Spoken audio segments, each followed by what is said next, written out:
If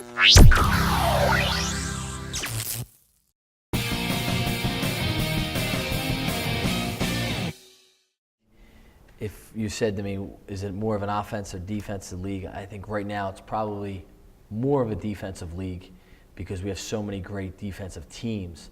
I think that also goes with the players. But speaking about Steve's team, I saw Fran McCaffrey this summer, and he talked about Stony Brook.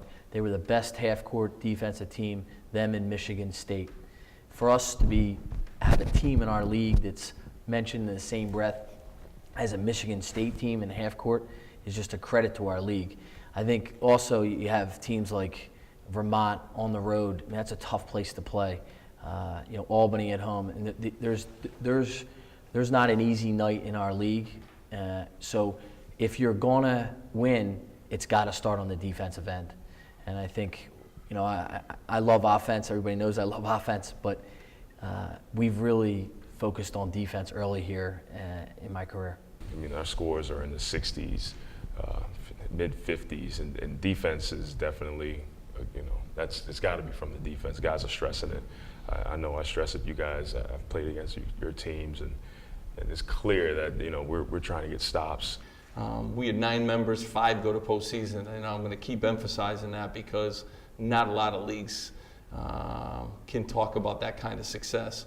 But tell me what team you're asking about, and I'll tell you what I think their emphasis is. And every coach is, challenging, and every coach has the things that they emphasize in their program. That's why it makes such a difficult league to play in, because one night you're playing a really good defensive-minded team, and then the next night you're playing a team that's really good offensively that does some things that change your philosophy up. This league is, like John said, it's a very physical league.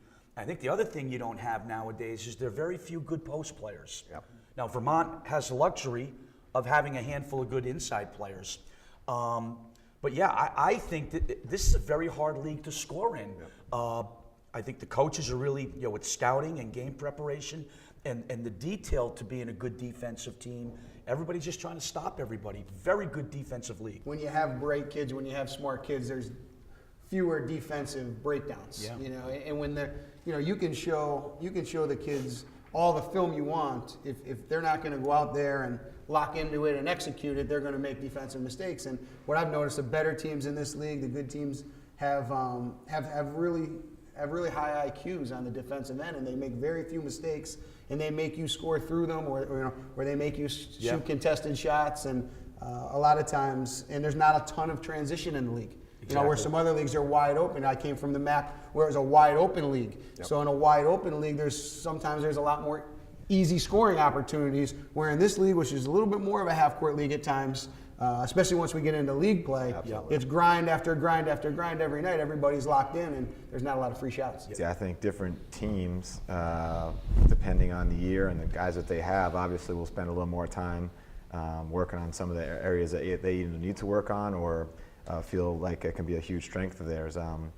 But I think for the most part, I think you look through every team in the league, and I think a lot of teams have a good, solid offensive, defensive balance. I know all the coaches work hard at it. And I don't think it's a overly dominant offensive or a overly dominant defensive league. A lot of coaches realize you've got to win the battle, in the half court, and scoring is down, shooting percentages are down.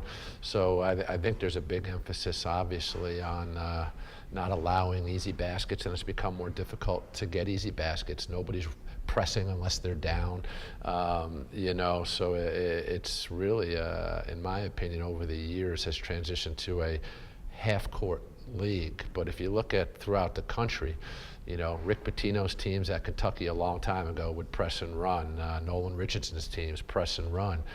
The game's being played in the half court right now, and it's becoming a wrestling match. So I do think, like Ted said, I think each year might be different. If you have a veteran team, you might be a little bit better defensively. You can focus a little more on your offense. But in my opinion, I think to be successful in our league now, you have to find more ways than your opponent to get easy baskets. I agree. Easier said than done. A lot of good coaches in this league and good players.